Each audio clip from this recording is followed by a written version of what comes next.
it's you two.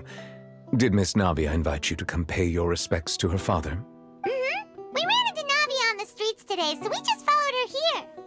I see. Then is there something that I can help you with? Well, it's pretty hard to run into you like this since you're usually super busy. So we figured we could try to ask you a few questions, if that's okay. Please feel free. Though outsiders, you helped us solve one of the greatest mysteries in Fontaine, and it would be my pleasure to return the favor.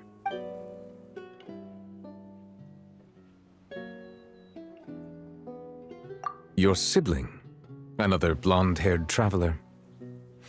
I'm sorry, but I've never seen anyone who matches that description. If she ever stepped foot in Fontaine, I'm sure she followed our laws to the letter, and had no reason to appear on the stage of the opera Epiclese. Is there anything else you'd like to ask me about?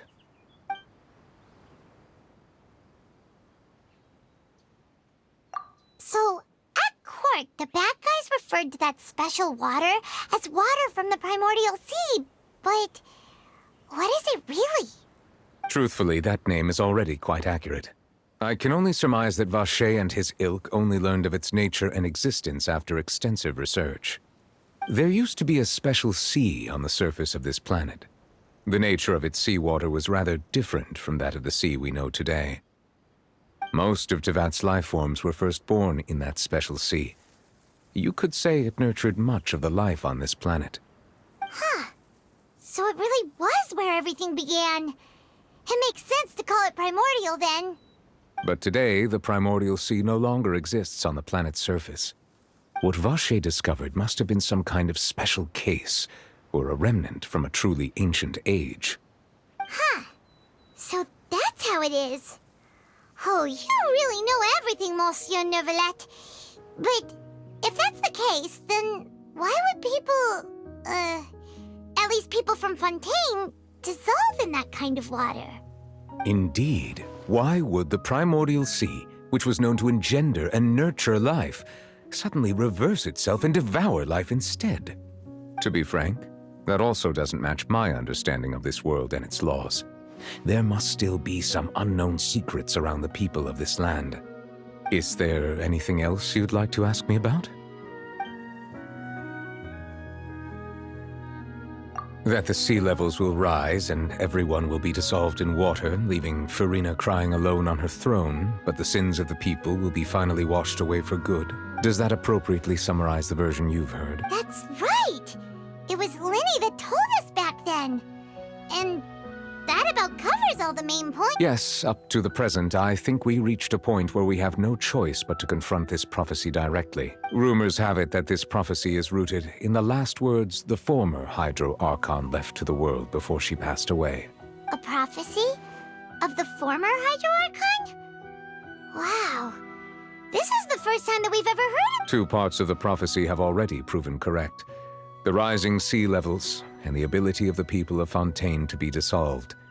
We should be more vigilant and stay on the watch for further signs. Speaking of the prophecy, Farina has also always taken it quite seriously.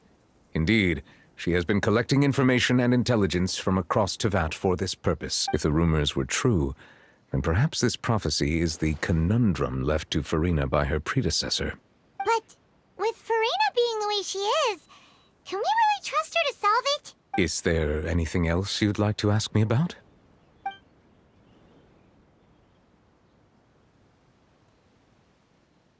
My apologies. My investigation has still not reached its conclusion. However, I still believe the judgment of the Oratrice was not rendered arbitrarily.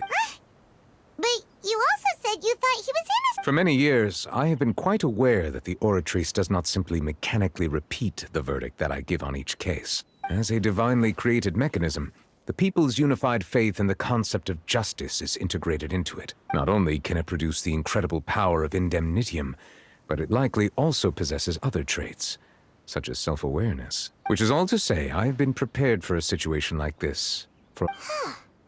So when Linny told us that he heard a human voice from the room where the Oratrice's core is stored... I was not aware such a thing had occurred. Perhaps that could serve to prove my conjecture. I will add that to the list of items to invest. In any case, I am inclined to believe that the Oratrice does have a methodology all its own. We just do not have enough information. Based on Farina's reaction, I doubt even she had any idea what was going on. She managed to bluff her way through it, though, with her time-tested twin tricks of bravado and drama. While we do intend to get to the bottom of this, for now, we regret to say that the Fatui Harbinger will just have to bide his time in the fortress of Meripede. If we did incorrectly convict him of crimes he did not commit, we will most certainly compensate him to the fullest extent allowed by the law. If you ask Paimon, the only compensation he'll want is a no-holds-barred fight with you. Is there anything else you'd like to ask me about? Very well. It was my honor to provide you with what answers I could. It will soon be time for me to leave this blissful tranquility behind and return to Palais Memoria. You really are super busy, Monsieur Nevullete. Paimon thought you only came here to pay your respects today because you had the day off. Crime and villainy do not have the day off, and so justice must work around the clock as well. This is merely the nature of a justice's work. All right. You've got a point. Huh? Paimon just noticed that the rain has stopped.